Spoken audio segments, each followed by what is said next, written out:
Procedimiento 1-197. Se declara abierta la sesión. Pueden sentarse. Fiscal, por favor póngase de pie y a continuación se escuchará su alegato de apertura. Nos encontramos frente a uno de los libros que pondrá en riesgo el desarrollo humano. Estamos frente a un libro que habla de lo que no se debe hablar, amenazando lo que no se debe amenazar. Nuestra democracia está en riesgo, nuestros niños están en riesgo. El señor Ginsberg propone una amenaza directa a nuestra sociedad, a nuestro sistema, con su poema Howl, invitando a las personas a seguir ideas de libertinaje que destruirán al sistema y pondrán en peligro a nuestros hijos e hijas en el futuro. Gracias. Puede tomar asiento. Tiene la palabra ahora el abogado de la Defensoría. Su señoría, miembros del jurado, Howl es mucho más que un poema. Es una expresión artística valiosa que refleja las realidades y las luchas de una sociedad contemporánea. Allen Ginsberg, el autor, utiliza su obra para cuestionar las normas sociales y políticas de su tiempo, abogando por la libertad de expresión y la autenticidad personal. Es un error etiquetar este poema como obsceno simplemente porque desafía las convenciones tradicionales.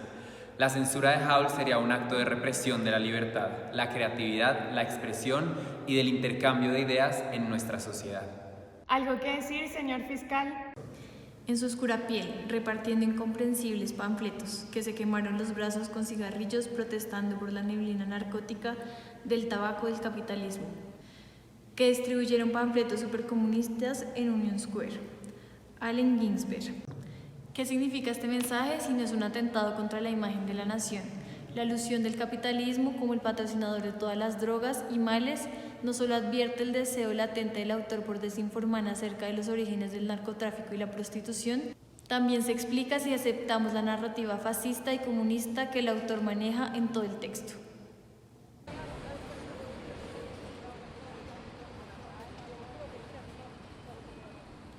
Su señoría, miembros del jurado, Howl de Allen Ginsberg es una expresión legítima de arte y literatura y así debe considerarse.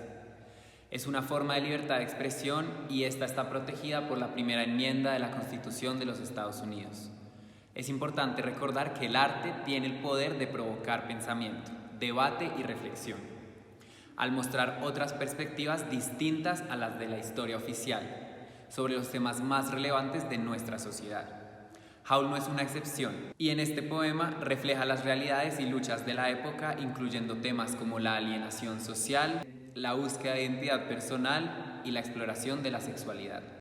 Esta búsqueda puede llevar a las personas por caminos que podrían considerarse inmorales a los ojos de algunos, pero siguen siendo una decisión del individuo, decisiones que no son tema de discusión de ley hoy en día y que la producción de este poema no incita.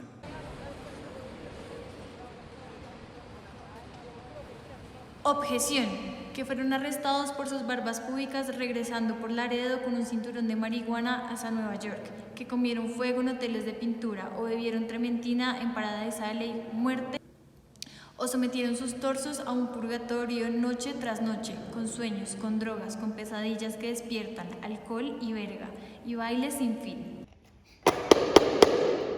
Atendidas las dos partes, proseguimos con el juicio después de una pausa, si así lo desean. De lo contrario, continuamos. Señor juez, quisiera llamar al estrado a mi defendido. Buenas tardes para todos. Teniendo claros mis argumentos de apertura, quisiera comentar con una pregunta sencilla. ¿Cuál fue su intención al momento de escribir el poema Howl? Howl fue mi manera de recrear y representar a la generación que me tocó, el contexto en el que crecí, los entornos en los que he vivido. Es una sociedad truculenta, cruda y difícil. Es imposible para mí o para cualquier otro artista representar realidades que no se suelen tocar sobre la sociedad en la que vivimos de una forma que sea políticamente correcta. De acuerdo. ¿No cree que el público no querrá escuchar su punto de vista porque le resulta directamente ofensivo? Y además, ¿cuál es el objetivo de ser tan explícito en su lenguaje? ¿No podría ser más amable con sus palabras y aún así cumplir con su objetivo? Se refiere a retratar abiertamente las relaciones homosexuales, el sexo casual y el uso de drogas, ¿es correcto? Sí, es correcto. Señoría, Un artista, un escritor, debe tener libertad total para tratar sus temas de interés, sean los que sean. La originalidad y validez de una obra de arte radica en el discurso y que ésta se exprese libremente. Y si para hacerlo de forma asertiva debo usar un lenguaje que resulta ser ofensivo para algunos sectores de la sociedad, lo haré. Por supuesto que mi obra dejará de ser escuchada por muchas personas. Sin embargo, mi mensaje calará más profundo para las personas que están abiertas a leerme.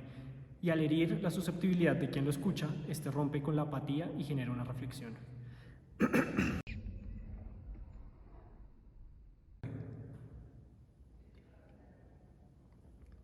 Que el público se sienta ofendido con mi discurso le da validez, ya que reaccionan con rechazo a la cruda realidad en la que vivimos, realidad que prefieren obviar porque son cómplices. La verdad suele ser amarga.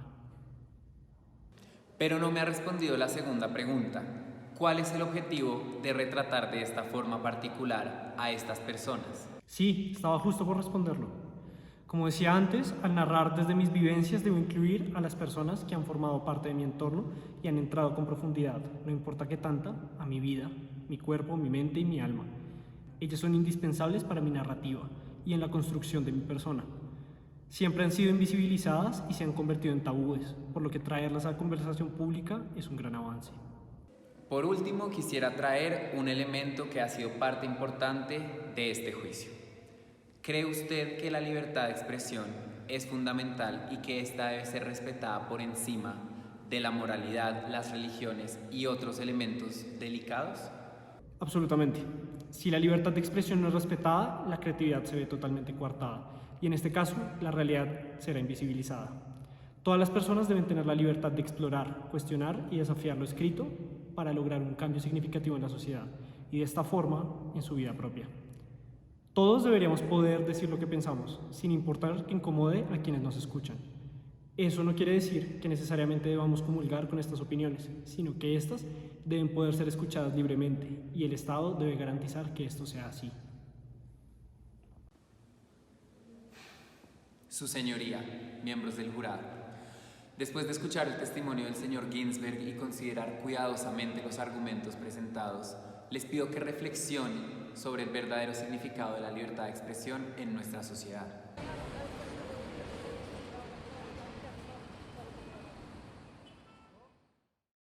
Esto es un atropello total. ¿Cuál es el último fin de atentar contra el bienestar común? ¿Qué tanto de esto es Allen Ginsberg y qué dice de él mismo que haya partes suyas tan desequilibradas? ¿Es alguien digno de ser leído por el mundo? ¿De quién más podría estar hablando alguien que dedica un poema a lo profano y lo obsceno, si no es al diablo mismo? Leyendo fragmentos como donde acusas a tus doctores de locura y planeas la revolución socialista hebrea contra el Gólgota nacional fascista. Y en mis sueños caminas goteando por un viaje a través del mar, sobre las carreteras, a través de América, llorando hasta la puerta de mi cabaña en la noche del oeste.